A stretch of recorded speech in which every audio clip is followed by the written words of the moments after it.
ಎಸೆಂದು DCM DK Shivakumar ಶಾಸಕರ ಭೇಟಿ ಆಗುತ್ತೆ. ಮಧ್ಯಾಹ್ನ 11-12 ಗಂಟೆಗೆ ಶಾಸಕರು ಹಾಗೂ ಮುಖಂಡರು ಭೇಟಿಯಾಗುವಂತ ಸಾಧ್ಯತೆ ಇದೆ. ಸದಾಶಿವನಗರದಲ್ಲಿ ಇರುವಂತಹ ಗೃಹ ನಿವಾಸದಲ್ಲಿ ಭೇಟಿಯಾಗ್ತಿದ್ದಾರೆ. ನಾಯಕತ್ವ ಗೊಂದಲ ನಡುವೆ ಡಿಕೆ ಶಾಸಕರ ಭೇಟಿ ಇದು. ಶಾಸಕರನ್ನ ವಿಶ್ವಾಸಕ್ಕೆ ತೆಗೆದುಕೊಳ್ಳಲು ಮುಂದಾಗ್ತಿದ್ದಾರೆ ಡಿಕೆಶಿ. ಇತ್ತೀಚೆಗೆ ಶಾಸಕರ ಭೇಟಿಗೆ ಅವಕಾಶ ಕೊಡ್ತಾ ಇರುವಂತಹ ಡಿಕೆ ಈ ಹಿಂದೆ ಶಾಸಕರ ಬಗ್ಗೆ ತಲೆ ಕೆಡಿಸ್ಕೊತಾ ಇರಲಿಲ್ಲ, ಯಾರಿಗೂ ಕೂಡ ಟೈಮ್ ಕೊಡ್ತಾ ಇರಲಿಲ್ಲ ಅನ್ನೋ ಆರೋಪ ಕೂಡ ಇತ್ತು. ಆದರೆ ಈಗ ಶಾಸಕರ ಪರ ತುಂಬಾ ಒಂದು ಕಾಳಜಿ ತೋರಿಸ್ತಾ ಇದ್ದಾರೆ ಡಿಕೆ ಅವರು ಕೂಡ.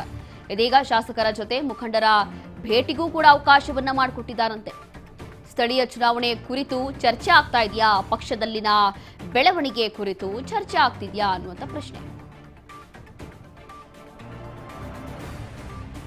ಹಾಗಾಗಿ ಇದೀಗ ಮಧ್ಯಾಹ್ನ 12 ಗಂಟೆಗೆ ಇವತ್ತು ಶಾಸಕರು ಅಥವಾ ಕಾಂಗ್ರೆಸ್ ಮುಖಂಡರು ಯಾರೆಲ್ಲ ಇದ್ದಾರೋ ಅಂಥವರಿಗೆ ಇವತ್ತು ಭೇಟಿ ಮಾಡಲಿಕ್ಕೆ ಅವಕಾಶವನ್ನ ಕೊಟ್ಟಿದ್ದಾರೆ ಡಿಸಿಎಂ ಡಿಕೆ ಶಿವಕುಮಾರ್. ಈ ಹಿಂದೆ ಶಾಸಕರ ಬಗ್ಗೆ ಅಷ್ಟೊಂದು ತಲೆ ಕೆಡಿಸ್ಕೊತಾ ಇರಲಿಲ್ಲ, ಅಷ್ಟೊಂದೇನು ಸೀರಿಯಸ್ ಆಗಿ ತಗೋತಾ ಇರಲಿಲ್ಲ. ಹಾಗಾಗಿ ಈ ನಾಯಕತ್ವ ಗೊಂದಲದ ನಡುವೆ ಇದೀಗ ಡಿಸಿಎಂ ಡಿಕೆ ಶಿವಕುಮಾರ್ ತಮ್ಮ ಶಾಸಕರನ್ನ ಅಥವಾ ಬೆಂಬಲಿಗರನ್ನ ಈ ರೀತಿಯಾಗಿ ಭೇಟಿಯಾಗ್ತಿದ್ದಾರೆ. ಹಾಗಾಗಿ ಮುಂಬರುವಂತಹ ಲೋಕಲ್ ಬಾಡಿ ಎಲೆಕ್ಷನ್ ವಿಚಾರಕ್ಕೆ ಸಂಬಂಧಪಟ್ಟಂತೆ ಬಹುಶಃ ಭೇಟಿ ಆಗ್ತಾ ಇರಬಹುದು.